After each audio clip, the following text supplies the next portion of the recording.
ታሞ መሞት ነው ብርቅ የሆነው። ታሞ መሞት ነው ሰርፕራይዝ ነው የምትሆነው። በቃ ታሞ መሞት በጣም ሰርፕራይዝ ነው። እንደው ደስተኛ ሆነ ነው ማልቀስም አይገባም። በነገራችን ላይ ሁሉንም ሰው ህፃኑም ትልቁ ማዋቂም ሲሞት ያስደነግጣል። እንደ ሰው በመሆን ብቻ የምታዝነው ነገር አለ። እኔ በአደጋም ከሞተ ወይም ታሞም ከሞተ በጣም የሚያስደነግጠኝ ድንገተኛ ሞት የሞተው ወጣትም ይሁን ሽማግሌም ህፃንም የእድሜው ልዩነት አይደል፣ ግን በድንገት አብዛኞቹ አሁን በተኙበት ሞቱ ተገኙ። እንዲሁ ዝም ብሎ ወድቆ ሞትም የሚባሉ ነገሮች ይበዛሉ። እንደውም ከዚህ በፊት አንድ ምን ሰማው፣ ቤት ራት አቀረቡለት፣ ራቱን በላ። ሐዲሟ የእጅ መታጠቢያ ውሃ ልታመጣለው ወጣ፣ እስክትመለስ ድረስ ሞታል።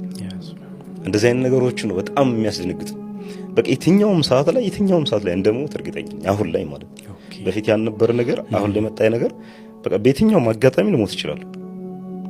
በተጨባጭ አይተዋል ሰዎች አይተዋል። አሁን ላይ ያለው ነገር ይሄ ነው። በቃ ባለፈኛም መስጂድ እንደዚህ መግሪብ ሰግዶ ቪዲዮ ሰርችበት ነበር። መግሪብ ሰግዶ ልክ ኢስቲግፋር ሲጀምር ሰውዬው ሄዷል ወደ አኺራ። እንደገና ደግሞ እዚህ ሐጅም ሄዶ ፈጽሞ ሲመለስ እንደዚሁ ከፕሌን እንደወረደ። አረ እንደዚህ አይነት ነገር በጣም ብዙ ናቸው። እንደዚህ ቆጥረህ የምትደርስባቸው። ታሞ መሞት ነው ብርቅ የሆነው። ታሞ መሞት ነው ሰርፕራይዝ ነው የምትሆነው። በቃ ታሞ መሞት በጣም ሰርፕራይዝ ነው። እንደው ደስተኛ ሆነ ነው ማልቀስም አይገባም። አንተ ቤተሰብ ለአንድም ቀን ሁለትም ቀን በቃ ታሞብህ ከሞተ አስታመኸው አንድም ቀን ቢያንስ አሁን እስማኤል እኔ እናንተ አብረን እየኖርን አንድ ቀን እንኳን ከታመምኩኝ ምን ትጠብቃለህ? ከሁለት አንዱ ነው ወይ ይሻለዋል